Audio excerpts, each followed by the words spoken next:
నమస్తే, welcome to Disha TV. మహారాష్ట్రలో జరిగిన ఎన్నికల్లో ఎవరు విజయం సాధించనున్నారు? ఏ కూటమికి ప్రజలు పట్టం కట్టనున్నారు? పూర్తి స్థాయిలో మ్యాజిక్ ఫిగర్ దాటుతుందా, లేకపోతే ఆ ప్రజలు రాష్ట్రంలో హంగ్ వస్తుందా? ఇలాంటి ఎన్నో అంశాలు దేశవ్యాప్తంగా చర్చ దాగిస్తున్నాయి.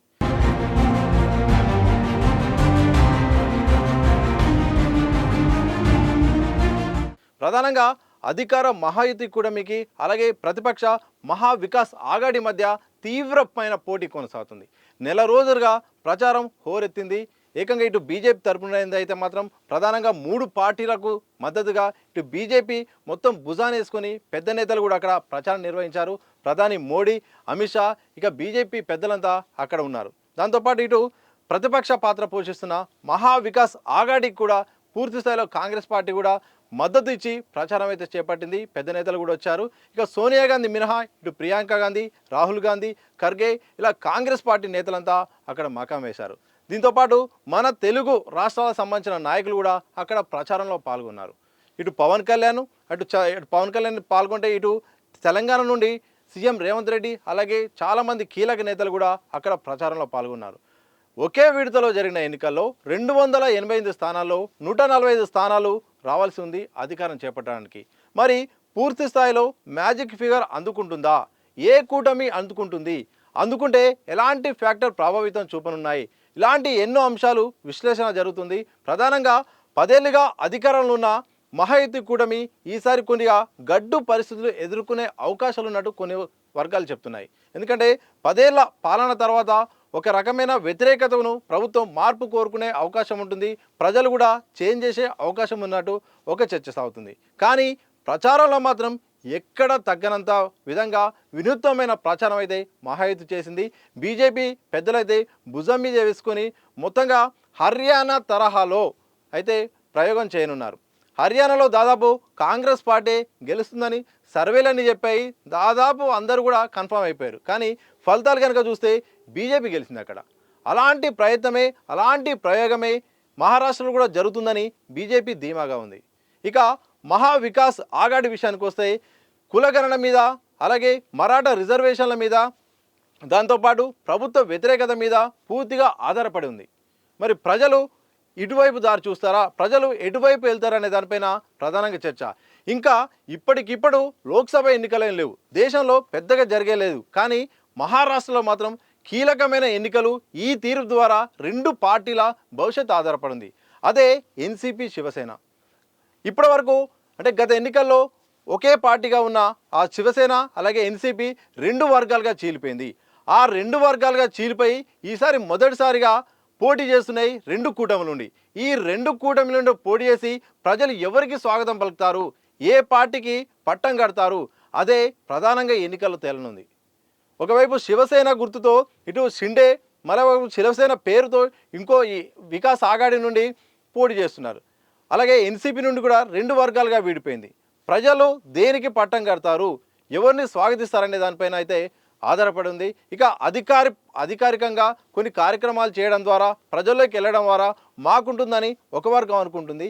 మరోవైపు సానుభూతి ఉంది, ప్రజల్లో ఇన్ని సంవత్సరాలు మేము ప్రజల్లో ఉన్నాము, పార్టీలు ఉన్నాము, కానీ మోసం చేసి చీలిక చేసి రాజకీయంగా అవకాశవాదంగా చేసి మమ్మల్ని ఇట్లా అన్యాయం చేశారంటూ ప్రజల్లో సానుభూతి వెళ్ళి ఆ సానుభూతి మాకు ప్లస్ అవుతుందని మరో వర్గం అనుకుంటుంది. ఇక మరాఠా రిజర్వేషన్ల విషయం కూడా ప్రధానంగా చర్చ. ఈ మరాఠా రిజర్వేషన్ల గురించి ఒక పార్టీ కోట్లాడుతుంది.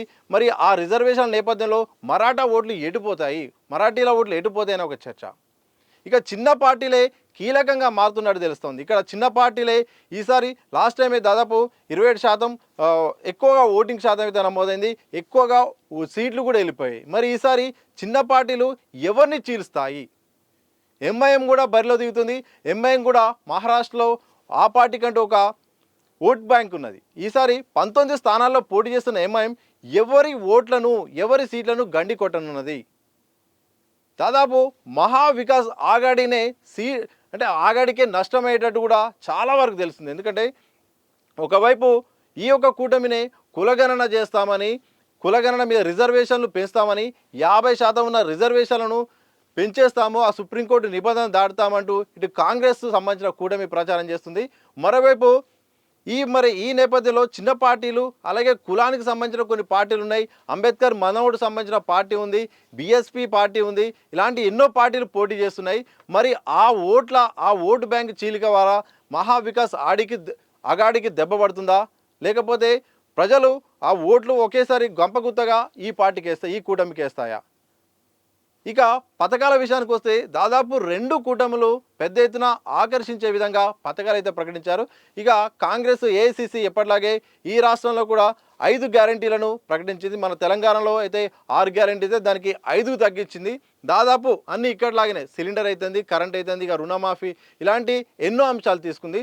దాదాపు సిమిలర్గా ఇటు మహాయుద్ధ కూటమి కూడా అలాంటి పథకాలనే చెప్పింది, హామీలు కూడా ఇచ్చింది. దాదాపు 25 లక్షల మందికి ఉద్యోగ అవకాశాలు కల్పిస్తాం, దాంతోపాటు రుణమాఫీ చేస్తాం, వృద్ధాప్య పింఛన్ ఇస్తాము, అలాగే నిరుద్యోగులకు కూడా స్కాలర్షిప్ ఇస్తాము, నిరుద్యోగ భృతి ఇస్తాము, ఇలాంటి ఎన్నో అంశాలు కూడా దాదాపు హామీల వర్షమైతే 2 కూటమిలు కూడా ఇచ్చాయి. ఈ కూటమిలో ఏ కూటమికి ప్రజలు పట్టం కడతారు, ప్రజల తీర్పు ఎలా ఉండబోతుంది, ఓట్లను చీల్చేది ఎవరు, వరుసగా బీజేపీ హర్యానా విజయం తర్వాత మరో విజయం మహారాష్ట్ర సాధిస్తుందా, లేకపోతే లోక్సభ ఎన్నికలు కనుక చూస్తే దాదాపు లోక్సభ ఎన్నికల్లో ఎక్కువగా కాంగ్రెస్ కూటమికే ఎక్కువగా ప్రజలు పట్టం కట్టారు. అంటే జాతీయ స్థాయిలో జరిగిన ఎన్నికల్లో ఒకవేళ అలా ఉంటే మరి ఈ స్థానికంగా రాష్ట్ర స్థాయిలో జరిగే ఎన్నికల్లో ప్రభావం లోక్సభ ఎన్నికల లాగానే ఇలా ఉంటుందా, లేకపోతే స్థానిక అంశాలు ప్రభావితం చూపుతాయా? ఒక లోక్సభ ఎన్నికల విషయంలో ఈ కూటమికి అనుకూలంగా ఎక్కువ సీట్లు వచ్చాయి, ఆ ప్రభావం ఇక్కడ పడుతుందా, స్థానిక అంశాలలాగా ఏమైనా ఇబ్బంది అవుతుందా? కులగణననే ప్రధానంగా నమ్ముకొని ఎస్సీ ఎస్టీ బీసీలు జనాభా ప్రాతిపదికన మీకు సీట్లు పెంచుతామంటూ ఇటు మహావికాస్ ఆఘాడి పదే ప్రజల్లో ప్రకటిస్తుంది. ఆ యొక్క ప్రకటనపైనే ఎక్కువగా ఆధారపడింది. మరి అక్కడ ప్రజలు వాళ్ళకు ఆదరిస్తారా? బీజేపీ ఏదైతే ప్రకటనలు చేస్తుందో ఆ బీజేపీ హిందుత్వ వాదం అయితేంది, అలాగే అధికారంలో ఉన్నప్పుడు చేసిన పనులు అయితేంది, ఇక మోడీ చరిస్మా, అమిత్ షా ప్రచారం ఇలాంటివి కూడా ఈ ప్రచారం చూపుతాయా? ఎన్నో ప్రశ్నలు, ఎన్నో అనుమానాలు.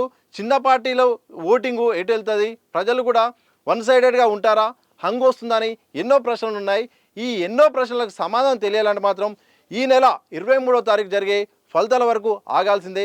అప్పటి వరకు మరి ప్రజల తీర్పు దీనిపై ఆధారపడి ఉంటుంది. చివరిగా ఒక్క మాట అయితే చెప్పాల్సింది ఏంటంటే, 2 పార్టీలు ఒకప్పుడు ఎన్సీపీ మహారాష్ట్రలో ఒక ప్రభావం చూపిన పార్టీలు చీలిపోయిన తర్వాత జరుగుతున్న ఎన్నికలు, ఆ చీలిపోయిన తర్వాత జరుగుతున్న ఎన్నికల్లో ఈసారి ప్రజలు ఏ వర్గానికి పట్టం కట్టనున్నారు, ఎవరికి ప్రజలు విశ్వసించనున్నారు అనేది మాత్రం భవిష్యత్తు మరికొద్ది రోజుల్లో తెలుస్తుంది. చూడాలి మరి మహారాష్ట్ర ప్రజలు ఏ కూటమికి అధికారాన్ని ఇస్తారు, మరి పూర్తి స్థాయిలో అధికారం ఇస్తారా లేకపోతే హంగిస్తారా అని తెలియాలని మాత్రం మరికొద్ది రోజులు ఆగాల్సిందే.